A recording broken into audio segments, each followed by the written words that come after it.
4 വയസ്സുള്ളൊരു കുഞ്ഞ് പെട്ടെന്ന് സ്കൂളിൽ പോകാൻ മടി കാണിക്കുന്നു. എന്താണെന്ന് കാരണം ചോദിച്ചിട്ട് മനസ്സിലാവുന്നില്ല. ഞങ്ങളുടെ അടുത്ത് കൊണ്ടുവന്നപ്പോഴും ഞങ്ങൾ ഒരുപാട് അറിയാൻ ശ്രമിച്ചു. അവസാനം മനസ്സിലായത് കുഞ്ഞിന് സ്കൂളിൽ വെച്ചുണ്ടായ ചെറിയ അനുഭവമാണ് ഇതിനൊരു കാരണം എന്താണ്.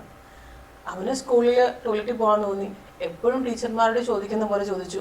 അന്ന് ടീച്ചർ വിട്ടില്ല. അതായിരുന്നു അവൻ്റെ ചെറിയ റീസൺ. ആ ചെറിയ റീസണും കൊണ്ട് അവൻ്റെ ഉള്ളിൽ ഇൻസെക്യൂരിറ്റി വന്നു. പിന്നീട് ഇതുപോലുള്ള സ്ട്രെസ്ഫുൾ സിറ്റുവേഷൻ ഉണ്ടാവുമോ എന്ന് കുഞ്ഞ് വിചാരിച്ച് അവന് സ്കൂളിൽ പോകാൻ മടി കാണിച്ചു തുടങ്ങി. അതുപോലെ തന്നെ മറ്റൊരു സംഭവമാണ്, 5ാം ക്ലാസ്സിൽ പഠിക്കുന്ന ഒരു കുട്ടി. ആ കുട്ടി വളരെ ആക്റ്റീവായിട്ട് സ്കൂളിലൊക്കെ പോയിക്കൊണ്ടിരുന്ന ഒരാളാണ്. എന്നാൽ ഒരു ദിവസം ഇതുപോലെ സ്കൂളിൽ പോകാൻ മടി കാണിക്കുന്നു. കാരണം ചോദിച്ച് അറിഞ്ഞപ്പോൾ അറിയാൻ സാധിച്ചത്, അവൻ ഫുട്ബോൾ കളിച്ചുകൊണ്ടിരുന്നപ്പോൾ അവൻ്റെ ഫ്രണ്ട് അവന് ബോൾ പാസ് ചെയ്ത് കൊടുത്തില്ല എന്നുള്ളതായിരുന്നു കാരണം.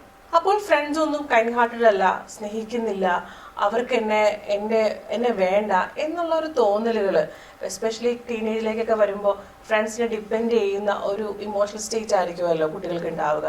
അതുകൊണ്ട് തന്നെ സ്കൂളിലേക്ക് പോകാൻ അവൻ മടി കാണിച്ചു തുടങ്ങി. അങ്ങനെ ഓരോ കുഞ്ഞുങ്ങളും നമ്മുടെ അടുത്ത് വരുമ്പോൾ നമുക്ക് മനസ്സിലാക്കാൻ സാധിക്കുന്നത്, ചെറിയ ചെറിയ കാരണങ്ങൾ കൊണ്ട് ആയിരിക്കാം സ്കൂളിൽ പോകാൻ ഇവര് ഉത്സാഹമില്ലാതാകുന്നത്.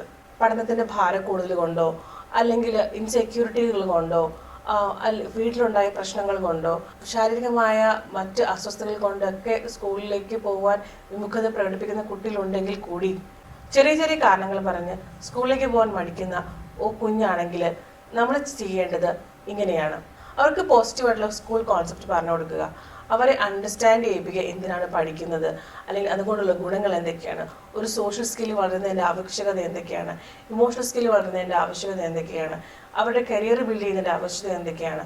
അങ്ങനെ അവരെ വളരെ പോസിറ്റീവായിട്ട് സ്കൂളിൻ്റെ കോൺസെപ്റ്റ് മനസ്സിലാക്കി ഓരോ കുഞ്ഞിനെയും വളരെ ഉത്സാഹത്തോടു കൂടി നമുക്ക് സ്കൂളിലേക്ക് വിടാൻ സാധിക്കട്ടെ.